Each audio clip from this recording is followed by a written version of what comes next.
to take you back to when George Lucas sold Star Wars and Lucasfilm to Disney, the whole argument is the number crunchers came back with about, what was it, $2.5 billion Star Wars was worth, and George They balked, came something up like with that. no. I think that the number crunchers at Disney came up with a total value of $3.7 Okay, it was over that. billion. Yeah, because Iger overpaid, but he didn't overpay by more than $1 billion. It wasn't that bad. It was a few hundred Okay. million.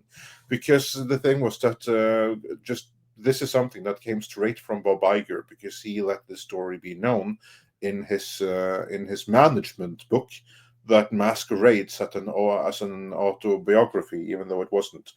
What he said there is that the number crunchers at Disney, they determined that the total value of Lucasfilm was $3.7 billion. But George Lucas wasn't happy about this. He said, no, that's not good enough. Marvel was sold for $4.0 billion, and I want the Marvel deal. In fact, I want a little bit more than the Marvel deal.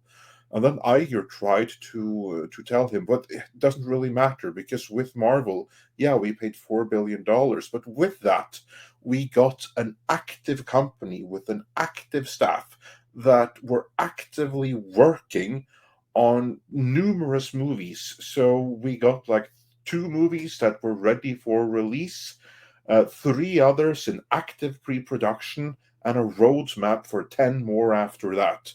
So that's why that was a $4 billion thing. Is it? I don't care if you have to do everything from scratch and start completely over. I want my Marvel deal. And so Iger said, fine, just to be cool, I'm going to give you $4.05 billion, so that you can tell everyone that you got a little bit more than Marvel, and then I'm going to write this whole thing in a book just to humiliate you. You didn't say that, but that's what happened. So yeah, that's how we know. Yeah. And then on the whole super chat thing, Lily says here, nope, won't let me say sub to Cameron. I screenshot it. Yeah. And then Mr. Chickle Trunk says, supers don't let you advertise on another channel. So they found a way to. Yeah, that makes sense. So you can't send a super chat with subscribe to me over at this and that. Yeah, I see what you're saying. Yeah. Yeah, so Well, thank you guys for subscribe would figuring have that been the out. trigger word than a not Cameron or Pasha. Well, but then we found that out, and thanks to anyone Yeah. who donated so that we could find it out. Yeah. Thank you so much, guys. We appreciate the help. But with that though, yeah, like Paul, is there any thoughts you have on this whole thing with Bob, or Oh anything? no, no. I have nothing to add. I have no inside information. I'm just waiting for useful progress forward. Like, what is he going to do? Like, I'd like to hear some action. Yeah, He's going to take credit for all the stuff that Chapek did that's going to turn out decent in the next 2 years. Yeah. Like all the things that go wrong that are his fault, he's going to say, well, that was on Chapek's watch. Yeah. And yeah, that's pretty much how the next 2-3 years are going to go. He's going to gaslight us tremendously, gaslight everyone. But I was very relieved to see many in the industry calling this, seeing it in the comments for Deadline Hollywood, as Kamran Pasha pointed out. Many people there are like recognizing that, but you're just continuing what Chapek started. Yeah, the headline I had up here at the beginning of the convo. Yeah. Yeah, and he's not, well, he's got the freeze on hiring, right? He's kept that. He kept that. He kept everything. Yep. That the only thing he did not keep from Chapek was, frankly, the most important thing, namely the re-administration or change of administration that took power away from the creatives and gave it to Kareem Daniels, who was the one who could go over Kevin Feige and actually make Deadpool 3 happen the way that Ryan Reynolds wanted it to happen, which wasn't what Kevin Feige wanted. And this is exactly that whole structure. Bob Iger removed that. And the employee reduction, the firing seemed to have calmed down. That we don't hear anything about that. So there's a freeze on hiring, but we are not hearing anything more about implementing Chapek's firing. I guarantee you that if Chapek still had been there, we would have heard about mass layoffs this week in the light of the Strange Worlds Yeah. performance, because now we have the estimates on Strange Worlds, and the estimates they range from this movie is going to cost Disney 100 million to this movie is going to cost Disney 147 million. So there's no good news here. It's just really, really, really bad news and really, really, really, really, really bad news. That's like what we're talking about here. And for that, JPEG would have fired all of Disney Animation right about now. Well, and there's so also far we've heard nothing. Wakanda is slowing down. I mean, it's at 6 million, 680 million. It's not even going to hit 800 million. It might Not trickle its likely. way. You know, Yeah, and that's also bad because remember the first movie was at what 1.2, 1.3 thereabouts. Tom, help me out. I think the first one actually made more like 1.5. Okay, I yeah, could be wrong. I think it was around 1.3 and really need to look this up. I mean, Basically, it was more than $1 billion. And if this one does 1.7, we're talking more than $500 million in underperformance from the first.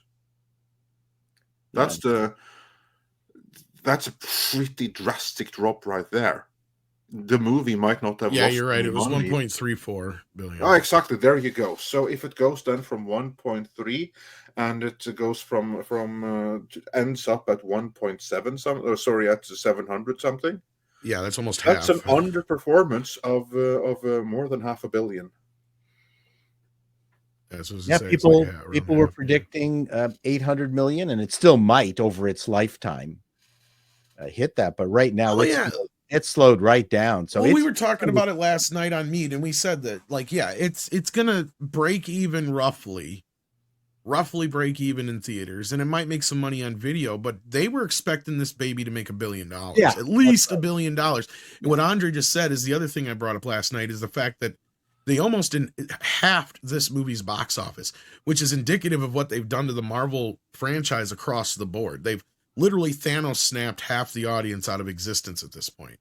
And then another at least half or more can't even be bothered to ask to be tuning into these fucking shows, because ain't nobody watching these shows.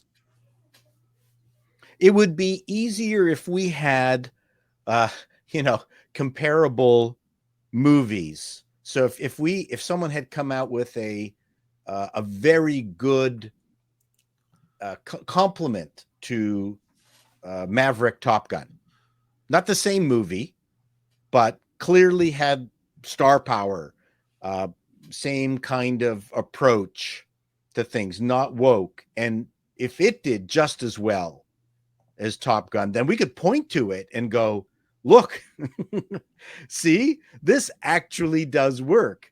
But I think, $680 million for Black Panther is way underperforming. Well, you have a whatever you want to call it, a control tester subject. You're right. Here. Yes. And that is Spider-Man. The fact that Spider-Man did as well as it did goes back to what Andre said earlier in the show. Or no, Chris said it earlier in the show, I think. One of the two. One of you did. Yeah, I think it was more Chris. Andre, who said basically people aren't tired of superhero movies. They're just tired of shitty superhero movies. Because Spider-Man shows you that. The fact that many people went to see that movie still during the tail end of the big lockdowns tells us that people will go see in Top Gun's another control in that test, where we can see, if you put something out there, regardless of what it is that people want to see, people will see it. And Spider-Man to me shows that people will go see one of these movies if it's something they want to see. And I think, if the general audience had a better idea of what was going on at DC, more people probably would have went to see Black Adam.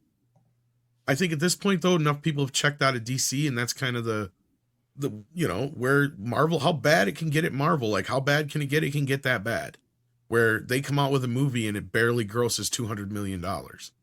Like, there's a saying in advertising that brands get killed slowly, but are almost impossible to recover. So that they might be in that territory.